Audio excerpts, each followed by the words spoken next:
बिस्मिल्लाहिर्रहमानिर्रहीम। अस्सलाम वालेकुम। आप लोगों को सबको एडवांस में मेरी तरफ से ईद मुबारक। ईद की तैयारियां ज़ोर शोर से हर घर में हो रही हैं, तो मैं भी कुछ काम कर रही थी। मैंने कहा आप लोगों के साथ ईद की तैयारियां जो हैं प्रिपरेशन में शेयर करूं। मैंने लहसुन वगैरह छीला, प्याज था तकरीबन 3-4 किलो लेकर उसमें लहसुन हरी मिर्चें डाल के हल्का सा उसको सौते कर लिया। और आप भी इस तरह इसको बना के दावतों वगैरह के लिए अगर रख लें तो आपको बहुत ही इसका फ़ायदा हो सकता है। इसकी पेस्ट बन जाए तो 1 हफ़्ते के लिए आसानी से फ्रिज में आप इसको रख सकते हैं। और अगर आप इसको चाहें इसका टुकड़ियाँ बनानी तो आप इसको फ्रीज़ करके रख लें तो ये काफ़ी अरसे तक आपके काम आ जाता है। जितने आपको चाहिए उतनी स्लाइस है, यानी टुकड़ा आपने ले लिया तो इसको फ्रीज़ करके भी रख लें तो बहुत ही आपके काम आएगा। ये मैंने बना के रख लिया है। और इसके साथ साथ मैंने धनिया पुदीने जो है ये काफ़ी सारा मकदार में मंगवाया, धनिया भी और पुदीना भी, और इनको तोड़ के तो आप इनके पैकेट्स बना के आप इनको रख सकते हैं। आपने इनको धो के अच्छी तरह ड्राई कर लेना है। उसके बाद आप इनकी चटनी वगैरह बना के रख लें। अगर आपको अर्जेंट चाहिए तो चटनी बना लें, ज़्यादा बेहतर है। मैंने भी चटनी बनाई थी, धनिया और पुदीना की 2-2 गट्ठी ले ली थी इकट्ठी काफ़ी सारी। इनको फ्रेश करके मैं डंडियों समेत ही मैंने पुदीना लिया है और डंडियों समेत ही जो धनिया है उसको मोटा मोटा हमने इस तरह चॉप कर लिया था। हरी मिर्चें बारीक वाली थी तो वो मैंने मुनासिब मिकदार में ली हैं। साथ मैंने लहसुन के 5-6 जवे ले लिए हैं। लहसुन और हरी मिर्चें जो हैं ये इसका टेस्ट अच्छा करेंगी। काला नमक है ये मेरे पास जो मैं ऐड करूँगी, और ये अनारदाना है मेरे पास, और ज़ीरा है। अनारदाना बिल्कुल मैंने कुटा हुआ लिया है, मोटा वाला अगर डालेंगे तो वो मुंह में आएगा। इसके अलावा अगर अनारदाना आप स्किप करना चाहें तो अनारदाना स्किप भी कर सकते हैं, और ज़ीरा भी है। अब सब चीज़ों को फटाफट से आपने इस तरह से धो के अच्छी तरह से धनिया और पुदीना तो इनको आपने ग्राइंड कर लेना है। जितना आपके जग में ग्राइंडर में इसकी मिकदार की हो कैपेसिटी आप उतना डाल लीजिएगा और बना के इनको रखिएगा। ये बहुत ही काम आते हैं बारबेक्यू वगैरह के लिए या दही भल्लों के लिए। मुख्तलिफ़ चीज़ों में आप हरी चटनी इस्तेमाल करते हैं तो ये आपके बड़े फ़ायदे देगी आपको इंशाल्लाह ताला से। तो नमक थोड़ा सा इसमें ऐड कर देंगे अभी, क्योंकि मुझे तो ये 1-2 दिन में ही इसकी ज़रूरत है, मैंने इसलिए नमक डाला। लेकिन अगर आप ज़्यादा दिन के लिए इसको बनाएंगे तो फिर आप इसमें नमक ना ऐड कीजिएगा। थोड़ा थोड़ा डाल के तो ग्राइंड कर लें। पानी डाल देंगे इसमें और इसको ग्राइंड कर लेंगे। पानी बिल्कुल थोड़ी सी मिकदार में आपने डालना है। आप इसमें चाहें तो सिरका भी डाल सकते हैं। सिरके से ये हरी चटनी सूखी वाली भी बन जाएगी जो कि बहुत ही अच्छी है वेट लॉस के लिए। इसके अलावा माश की दाल के बड़े मैंने बनाए हैं। माश की दाल के बड़े जो हैं इनको सोक करके इस तरह से मैं थोड़ा सा आपको डेमो दे देती हूँ कि इनको थोड़ा सा रूम टेम्परेचर पे जब आ जाते हैं तो फिर इनको आपने सोक करके तो इसके बाद आपने इनका पानी निचोड़ लेना है। इनकी मुकम्मल वीडियो मेरे डिस्क्रिप्शन में मैं इनका लिंक दे देती हूँ, मेरे चैनल पे मौजूद है इसकी वीडियो। तो ये बड़े ही मज़े के ज़बरदस्त हमारे जो हैं दही भल्ले बनते हैं। मैं तोड़ के भी आपको दिखाऊंगी एक, तो आपको आइडिया हो जाएगा कि ये कितने सॉफ्ट और कितने स्पंची होते हैं। ये देखें माशाल्लाह से बहुत ज़बरदस्त बनते हैं। तो ये मैंने बना के रख लिए हैं ईद के लिए, ईद की दावत वगैरह के लिए।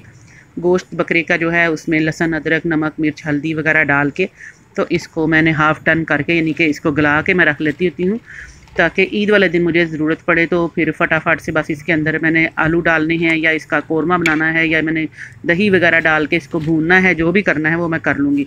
तो इस तरह से आप लोग भी कर सकते हैं। ये बड़ा ही आपके फ़ायदा रहता है, बकरे का हो या चिकन का हो, जो भी आप बनाना चाहें, या बीफ वगैरह का। ये बकरे का गोश्त था जो कि मैंने इस तरह से बना के तो इसको मैं प्रेशर लगा दूँगी।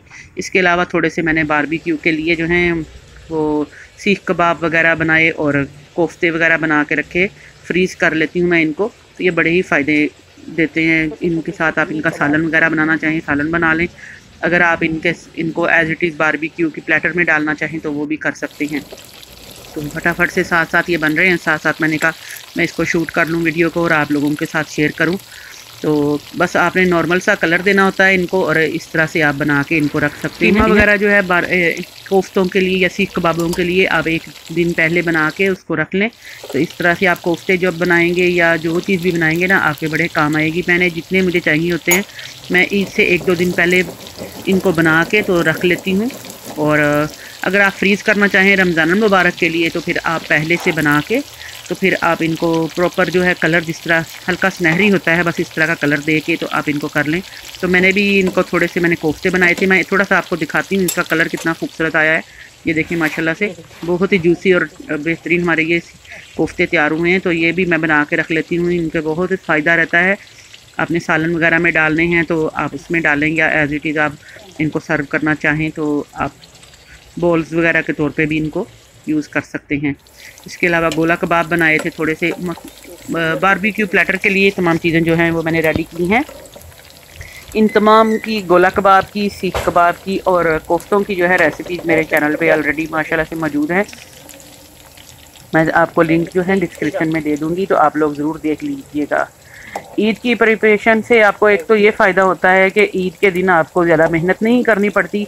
तकरीबन 70-80% जो है वो आपके काम हुए होते हैं, तो फिर आपको मुश्किल नहीं होती और किचन में ज़्यादा टाइम नहीं लगता। आपका मेहमान आए तो जब आपने बस फटाफट से, जो मैंने अभी आपको मसाला बनाना सिखाया है, ग्रेवी बनानी सिखाई है, वो आप डालें। और जो आपने कोफ्ते वगैरह, सीख कबाब या ये जो गोला कबाब हैं, जो भी आपने बनाने हो तो याद लीजिएगा। तो इनका आपको बहुत फ़ायदा रहता है। आप बारबेक्यू का प्लेटर बनाना चाहें तो झटपट से आपका बारबेक्यू का प्लेटर तैयार हो सकता है।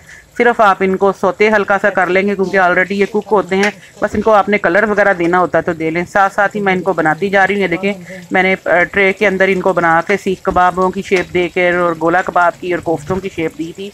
सीख कबाब भी मैंने इसी तरह से फ्राई साथ साथ ही कर रही हूँ। ये देखें, तो अल्हम्दुलिल्लाह ये मेरी सारी काफ़ी बड़ी फैमिली की जो है दावत थी, जिसके लिए मैंने ये सारी प्रिपरेशन की और इसके लिए मैंने चीज़ें बना के रखी। तो सबको ही इंशाल्लाह ताला ज़रूर पसंद आएंगी इंशाल्लाह। अल्लाह ताला सबके खाने में नसीब में बरकत डाले इस तरह से। तो ये थोड़े से बादाम वगैरह जो हैं क्रश करके रखे हुए हैं खीर में डालने के लिए, और शीर खुरमा वगैरह जो भी मैं बनाऊंगी। अभी मैंने स्वीट डिश जो है डिसाइड नहीं की, हो सकता है ज़र्दा वगैरह मैं बनाऊं और उसके साथ खीर बनाऊं। तो उसके लिए मैंने ये बादाम जो है इनको काट के रख लिया है। अब आ जाते हैं हम, थोड़ा सा मैं ये अब बना रही हूँ, फटाफट से आप लोगों को दिखा रही हूँ कि शामी कबाब जो हैं उनके लिए मैंने हरी मिर्चें, पुदीना, धनिया और ये इनका हरा मसाला जो है पहले ग्राइंड कर लिया था फटाफट से। और इसके बाद इसके मसाले होते हैं शामी कबाब के, कीमा या गोश्त वगैरह जिससे भी आप बनाते हैं उसको मैंने पीस लिया था। तो शामी कबाबों की भी रेसिपी मेरे पास कंप्लीट जो है मेरे चैनल पे मौजूद है। मैं इंशाल्लाह कोशिश करूँगी कि उसका लिंक भी डिस्क्रिप्शन में दे दूँ। तो बोटियाँ वगैरह ये मुकम्मल गली हुई हैं सारी। बीफ के मैंने ये शामी कबाब बनाए हैं। आप चिकन के भी बना सकते हैं और ईद वगैरह के लिए आप मटन के भी बना सकते हैं।